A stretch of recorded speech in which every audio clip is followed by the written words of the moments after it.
Bismillahirrahmanirrahim. Assalamualaikum warahmatullahi wabarakatuh. Alhamdulillahirabbil alamin, wassalatu wassalamu ala asyrafil anbiya'i wal mursalin wa ala alihi wa sahbihi ajma'in. Para sahabat yang dirahmati Allah, puji dan syukur kembali kita ucapkan kehadirat Allah Subhanahu wa taala serta salawat dan salam kepada Nabi Muhammad sallallahu alaihi wasallam.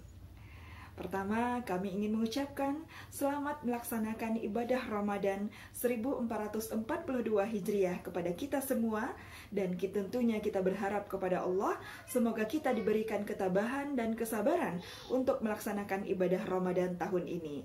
Sehingganya Ramadan kita tahun ini kita berharap tentunya lebih baik dari Ramadan-Ramadan kita di tahun-tahun sebelumnya. Nah, para sahabat yang dirahmati Allah Subhanahu wa taala, pada kali pertama Ramadan di tahun ini, izinkan kami untuk menyampaikan sebuah kajian singkat yang kita beri judul dengan Yuk Genggam Harta Sampai ke Surga. Nah, para sahabat yang dirahmati Allah, berbicara mengenai harta, siapa sih yang tidak suka harta? Semua orang pasti menyukai harta. Bahkan tidak sedikit orang yang mati-matian dalam mengejar harta.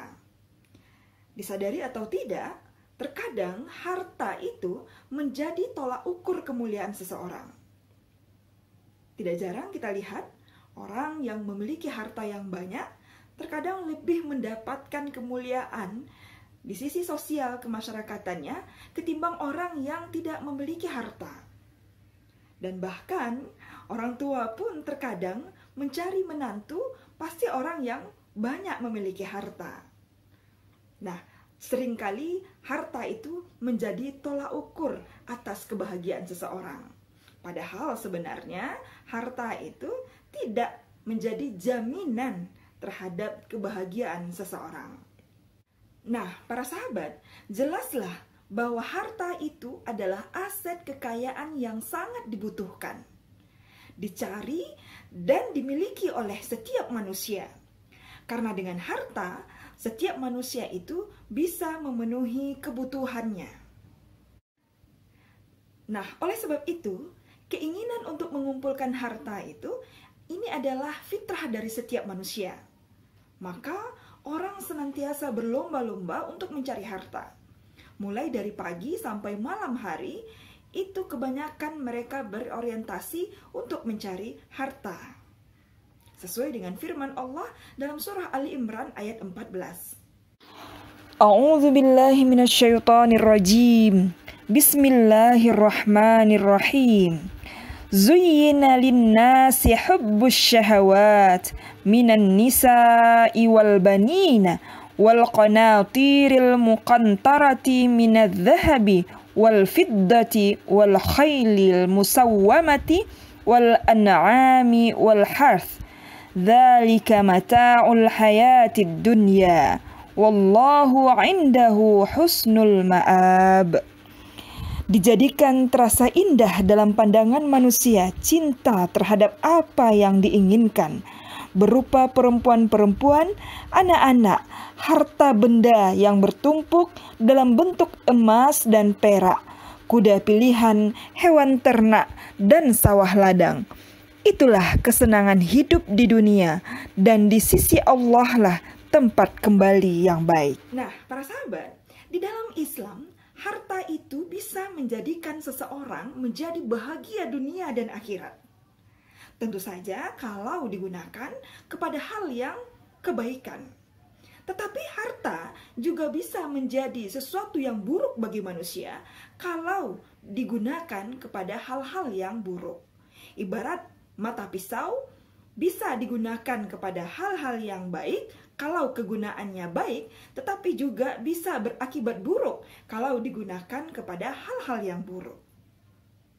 Selain itu, kalau kita renungi bahwa pada hakikatnya harta kita itu hanya ada 3. Selain dari yang 3 ini, tentu harta kita juga, tetapi hanya bisa ditumpuk, tidak bisa dinikmati.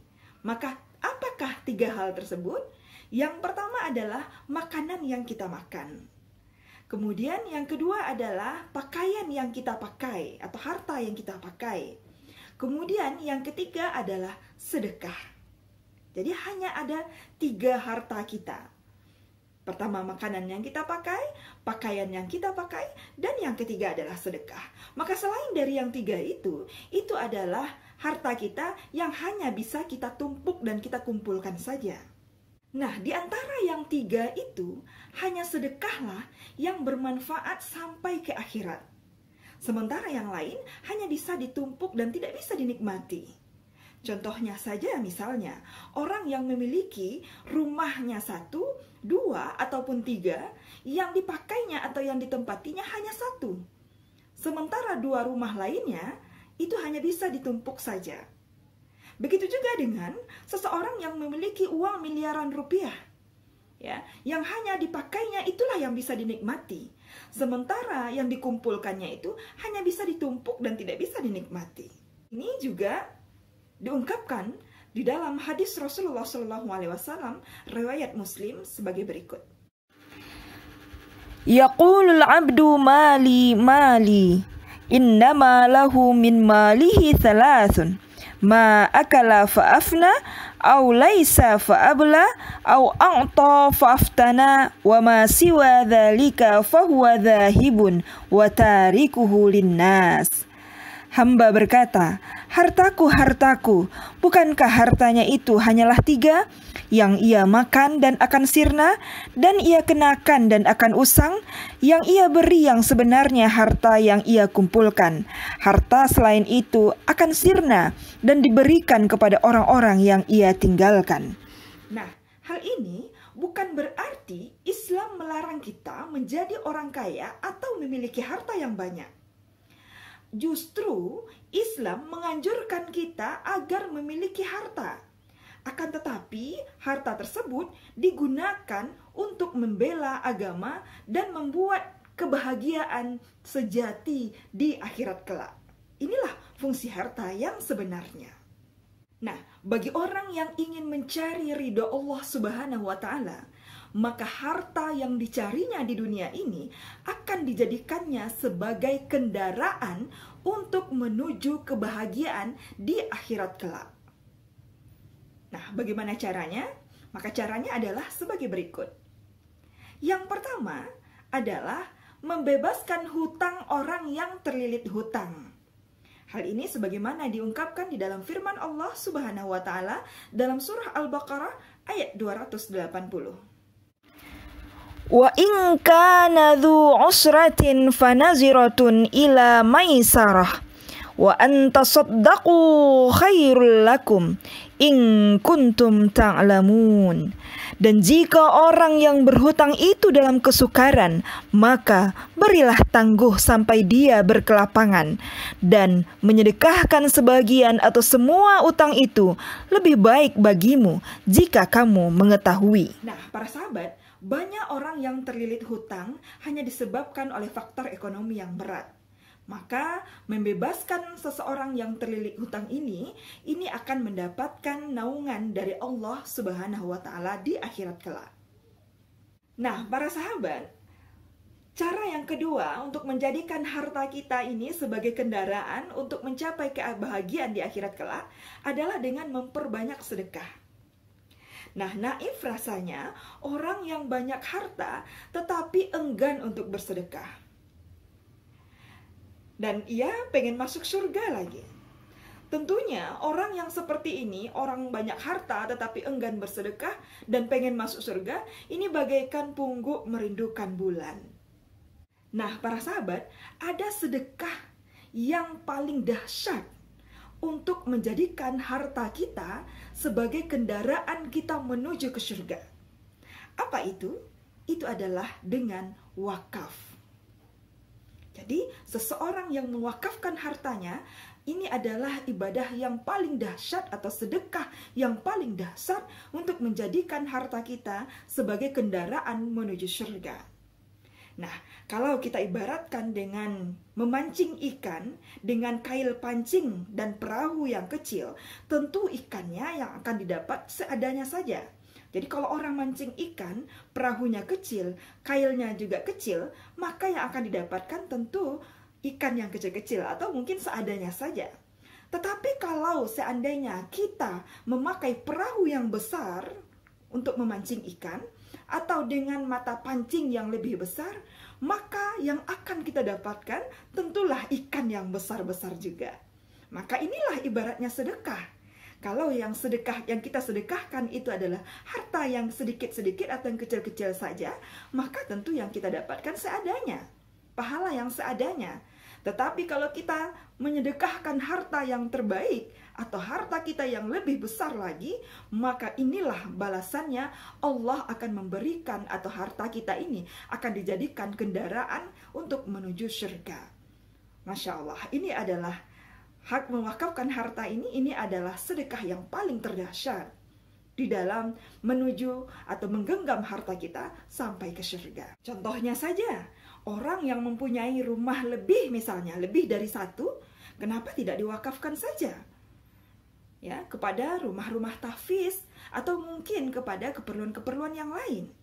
Atau mungkin orang yang mempunyai tanah yang berlebih, kenapa tidak diwakafkan saja untuk keperluan ibadah, pembangunan masjid atau musala? Atau mungkin saja orang yang mempunyai kendaraan yang berlebih, kenapa tidak diwakafkan saja untuk kepentingan membantu fakir miskin dan kaum duafa lainnya? Atau mungkin menjadikan kendaraannya sebagai ambulans yang bisa digunakan untuk fakir miskin atau menolong fakir miskin. Nah, ini sungguh luar biasa sedekah wakaf. Beruntunglah orang-orang yang saleh, ya, yang dikaruniai dengan harta yang banyak. Karena dengan hartanya itu, ini menjadikan modalnya atau modal yang sangat besar untuk mencapai surga dan ridho Allah Subhanahu wa Ta'ala. Nah, pertanyaannya adalah, sudahkah kita menjadikan harta kita ini sebagai kendaraan menuju ke surga? Atau justru kita masih sibuk untuk mengurus urusan perut dan nafsu yang tidak pernah puas? Padahal sejatinya harta itu adalah titipan Allah Subhanahu wa Ta'ala kepada kita. Nah, selanjutnya, kenapa Allah memerintahkan kita untuk menginfakkan atau mensedekahkan harta kita menuju ke surga? Tentu ini banyak sekali jawabannya. Nah, yang pertama, ini adalah perintah dari Allah Subhanahu wa Ta'ala sesuai dalam surah Al-Qasas ayat 77, yaitu Wabtaghi fima ataakallahu ad-daral akhirah, dan carilah pada apa yang telah dianugerahkan Allah kepadamu kebahagiaan negeri akhirat. Dua, karena harta yang kita nikmati di dunia ini hanyalah sedikit saja. Jadi tidak semua harta yang bisa kita nikmati di dunia ini. Ketiga adalah ketika orang meninggal dunia, maka semua harta yang dicari di dunia ini tidak bisa dibawanya. Dia harus meninggalkan semua hartanya yang telah dicarinya di dunia ini. Nah, yang ketiga adalah surga itu dibeli dengan infak atau sedekah. Sebagaimana firman Allah dalam surah Az-Zukhruf ayat 72. Wa tilkal jannatul lati urithumuha bima kuntum ta'malun. Dan itulah surga yang diwariskan kepada kamu disebabkan amal-amal yang dahulu kamu kerjakan. Nah, selanjutnya, alasan yang kelima kenapa kita harus mensedekahkan harta kita atau mewakafkan harta kita, karena adalah hidup kita di dunia ini hanyalah sebentar. Sedangkan kehidupan kita yang lama atau yang abadi itu adalah di akhirat.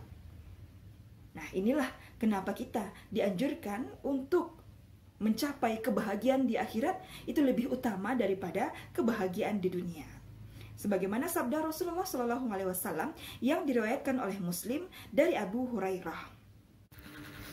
Idza matal insanu inqata'a amaluhu illa min thalathatin, min sadaqatin jariyatin wa ilmin yuntafa'u bihi wa waladin sholihin yad'u lahu.